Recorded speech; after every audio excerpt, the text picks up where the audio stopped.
জন্য দেখো এটা হচ্ছে আমাদের দ্বিতীয় অংশ, সংখ্যা পদ্ধতির রূপান্তর। এটা পড়ার পূর্বে আমরা আরো কিছু জিনিস একটু রিভাইজ করে নিই। মনোযোগ।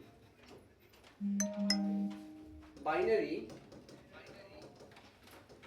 যখন বলবো তখন তার ডিজিট থেকে 0 আর 1, তার ডিজিটগুলো হচ্ছে কি 0 1 এবং তার ব্যক্তিগত 2। খুব মনে রাখতে হবে।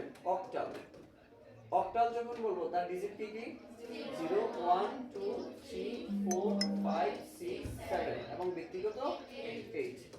ডেসিমেল যখন বলবো তখন 0 1 2 3 4 5 6 7 8 9 A B C D E F এই পর্যন্ত, তাই না? তারপর হচ্ছে হেক্সাডেসিমাল যখন বলবো, হেক্সাডেসিমাল তখন হচ্ছে 0, এটা ব্যক্তিগত 10 0 1 2 3 4 5 6 7 8 9। তারপর A যে কথা 10 এক কথা, B যে কথা 11 এক কথা, C 12, D 13, E 14, F 15, right কিনা? এবং তার ব্যক্তিগত হচ্ছে 16। সবাই কি বুঝছি?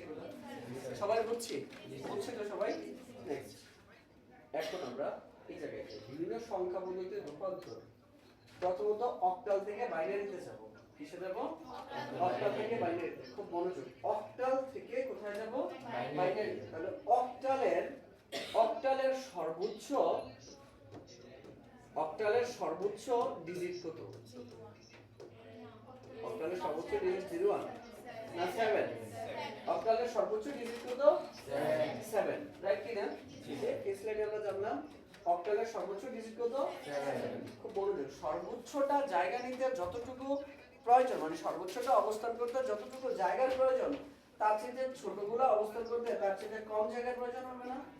তাহলে এই 7 এর জন্য খুব মনোযোগী হও। একটা সিকোয়েন্স আমরা অলওয়েজ এখন থেকে আইসিটি যতদিন করব ততদিন এই সিকোয়েন্সটা আমরা মনে রাখতে হবে। এটা কি?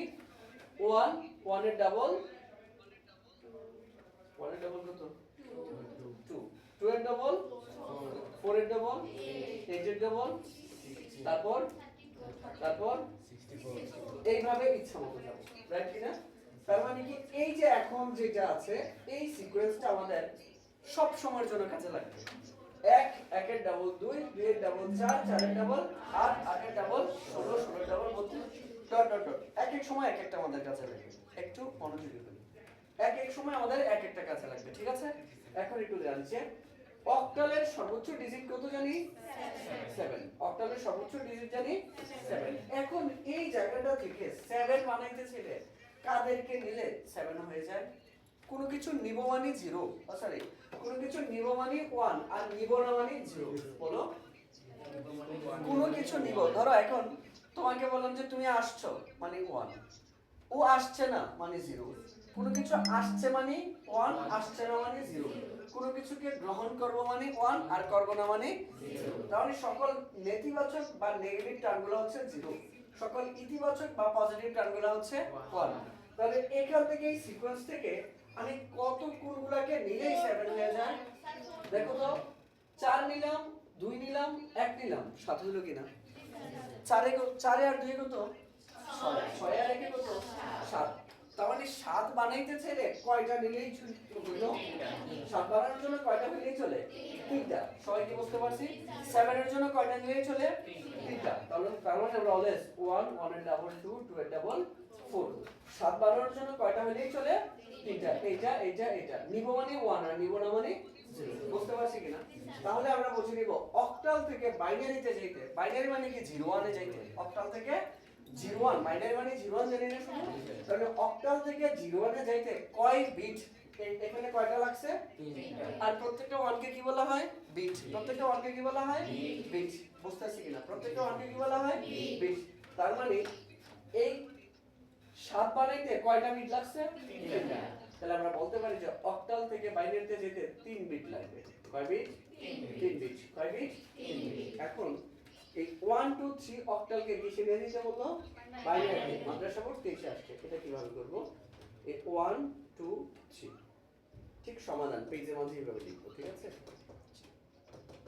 পুরোটাই লিখে সমাধান লিখবো 8 বাইনারি এখন এটাকে নিয়ে যেতে হবে 1 2 3 এখন কয় বিট করে যে তৈরি করতে হবে 3 তো আমরা একটা সিকোয়েন্স সাইড দিয়ে নিব যা হচ্ছে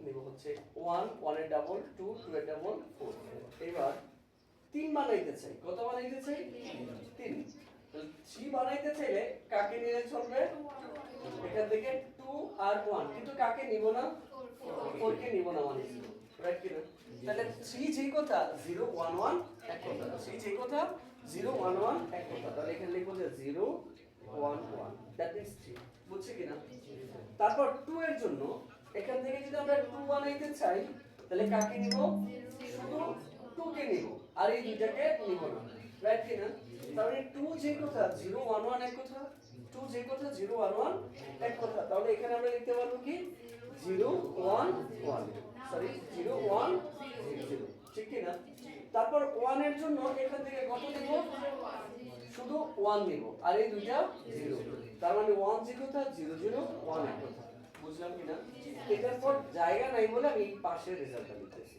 লিখব যে 1 2 3 অক্টাল সমান সমান 1 এর মান কত 0 1 এই 0 0 1 2 এর মান কত 0 1 0 3 এর মান কত 0 1 1 নিতে বলছি কি বাইনারি এই যে বাইনারি সবাই কি বুঝছি বুঝছি সবাই বুঝছি তো এখন আবার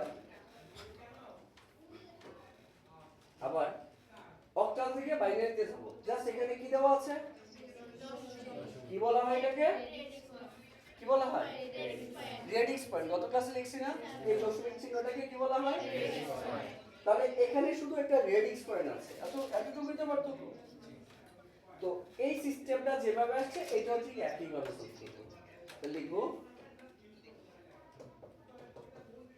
64.73 ঠিক খাতার রিপ্রেজেন্টেশন এমনই থাকে এখন 6 তারপর আমি এই পাশে দিয়ে লিখি এখানে চলে আসবে ঠিক আছে 64.73 তাহলে এটা এখন আমরা যে কয় বিট করে তৈরি করতে হয় 3 বিট করে 1 2 4 প্রথমে 3 বানাও এখান থেকে কাকে নিলে 3 হবে 2 1 সবাইকে বুঝতেছি কাকে নিলে হবে 2 1 এই 2 কে নিব 1 কে নিব 3 হইছে কাকে নিব না 0 কে নিব না তাহলে 0 1 7 নিতে চাই তো কাকে নিলে হবে সবগুলাকে 4 2 6 আর 1 1 7 1 1 1 তারপর 4 নিতে চাই 4 নিতে চাইলে 4 আর এই দুইটা নিব না সবাই কি বুঝতেছি এরপর 6 নিতে চাই 6 নিতে চাইলে কাকে নিব 4 আর 2 বাট এটা নিব না রাইট কি না তাহলে কত পেয়েছে এখানে 1 1 0 1 1 0 এখন ফাইনাল রেজাল্ট লিখে দেব 64.7 এটা হচ্ছে কিসের ছিল অক্টাল মান লিখো 6 এর ভ্যালু কত 6 এর ভ্যালু 11 0 4 এর ভ্যালু কত 100 তারপর একটা রেডিক্স পয়েন্ট আছে কিনা দিব রেডিক্স পয়েন্ট 7 এর ভ্যালু কত 11 3 এর ভ্যালু কত 0 1 সবাই কি বুঝছি সবাই কোথাও আছে